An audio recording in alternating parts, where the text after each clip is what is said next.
All right, and now we're on to the next tab, which is the recording tab.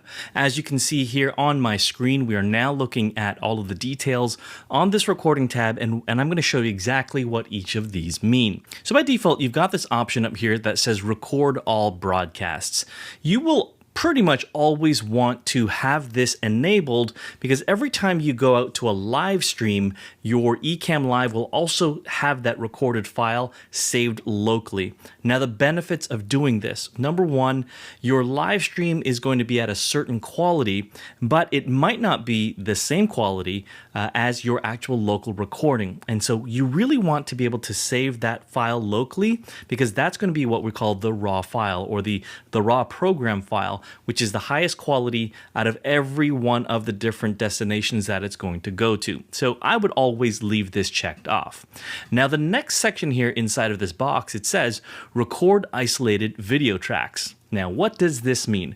Isolated video tracks are separate video files and also audio files, but we'll get that to in a couple of seconds, but where you can have different video files that are not just the actual program output. In fact, it's your program output is one of the files, and then the other files are different camera feeds that you are configuring inside of this tab. So by default, none of these are selected, and what you would do is you would say, well, let's not only, in addition to the broadcast, which contains all of the overlays and all the different scene objects that you actually have created, but the camera itself that is assigned as camera A, you can record the raw video from that source itself. Now, you can record up to camera A, B, and C, and these will have to be configured in the camera switcher. And in order to do that, you can just simply click on this little button there, and that will open up a camera switcher window like this, and that's where you configure camera A, camera B, and camera C, and so forth. Now, camera A, B, and C, those are placeholders, and we will get to that in another video. However, if you have a fast enough computer system, 1080p, you can probably record successfully maybe one or two of these files. If you're noticing that when you are recording ISO files on your content creation or live streaming and Ecamm Live gives you an error saying the ISO recording has stopped, you want to start to reduce these settings here. Not all computer systems can record many different files at the exact same time, so just keep that in mind. Generally speaking, most of us are just going to be using one camera, and that's a front-facing camera. So you can go ahead and record the actual broadcast itself or the main primary program recording, as well as an ISO feed of your first primary camera. That way, that camera A that you have set here is just the raw recording of your camera with nothing else added to it. So you can repurpose that for social media. You can cut it, crop it, snip it, whatever you need in order to be able to reproduce or reuse that content for other platforms. Now, if you also are bringing in guests, whether it is through interview mode or through Zoom, you're going to actually go ahead and select this option here. Now, interview and Zoom guests. So depending upon which of the two platforms and or sometimes both, you can also record each of their video feeds, which are raw video feeds, directly as separate individual files. Now, many of the people who are wondering about the interview mode guests, interview mode, which is a feature directly into Ecamm Live, and again, there's another video about that, that video source always comes in at up to 720p. Now, 720p, your computer system can probably write 4 or 5 of those at the exact same time. But in Zoom, if you're using Ecamm for Zoom, if you're bringing in 4, 5, 6, 7, 8 guests, and you happen to have a Zoom Business or Zoom Enterprise Pro level account, and you have 1080p enabled, well, you're now pushing the limits on your computer system, so you may want to think twice about recording every single Zoom guest in ISO mode. So just keep that in mind. Always test whenever possible. However, if you are able to have as many of your guests recorded, just check this box. And what I would suggest here is selecting the audio track is making sure you select the guest audio. What that does is it'll separate only their audio on their video track. And so if you have 2 guests as an example, guest A and guest B, well, guest A will have their video and only their audio track, and guest B will have their video and only their audio track. And that will allow you to do some post-production editing on their audio levels and so forth. So that's some of the things that I generally leave checked. And then this box here, apply camera effects to recorded video sources. So in the camera effects window, which you can see here, you can go ahead and adjust any of those camera effects on any of your cameras or as well as your guest cameras. And if you have this enabled, whatever effects, whether it be a zoom or a pan or a black and white or sepia filter or upside down, whatever that effect is, that's actually saved in the recorded file itself. Otherwise, if you're looking for just simple, straight up raw video source and nothing added to it, you can go ahead and uncheck this box, and that's what you'll get. You'll get a raw video feed from each of these sources up above. This next option here is recorded isolated audio tracks. So just as the same as you getting separate video tracks of all of your cameras or all of your guests or a combination or some of all of them, you can also get different isolated audio tracks from yourself, which is going to be one track. You might also add a second audio source, which will be a second track. And then each and every single one of your guests, either through interview mode or through Zoom, will be coming in and have a separate audio track recorded of just their audio feed.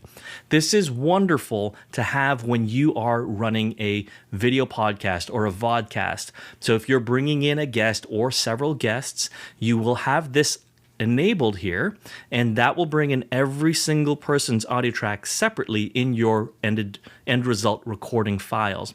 So this allows you to completely take all of those separated audio tracks, bring them all into an audio editor, any one of these that can do multi-tracks, and you can massage and edit each individual person's audio track in order to be able to have the most optimal output on your audio recording.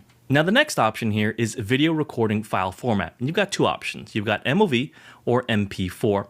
Now, for the most part, if you're going to always stay on the Mac environment, either one will be fine, except if you know that you need some cross-compatibility with other individuals who might be using certain pieces of certain types of software or editors that just cannot accept MOV files. Instead of doing the whole conversion, you can save it as an MP4. The pros and cons of each, honestly, I haven't really seen anybody have a showstopper if they saved an MOV file. But MP4 is most cross-compatible with all devices and operating systems, so you can just leave that by default.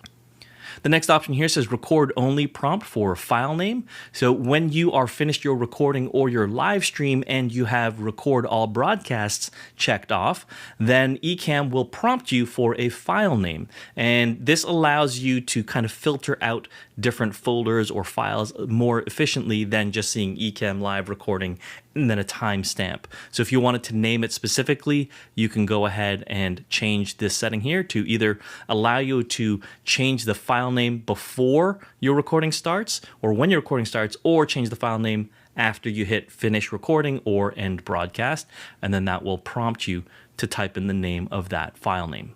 And last but not least on this recording tab, we have record only countdown. So when you are not streaming and you're only recording, do you want to have a 3-second countdown or not? So this will allow you to essentially hit record, get ready, and then speak immediately once the 3 seconds is finished. This kind of gives you a really clean cut at the beginning versus you kind of moving around and hitting the record button and then going forward. So generally, 90+% of the time I am enabling this because I want to have a clean start.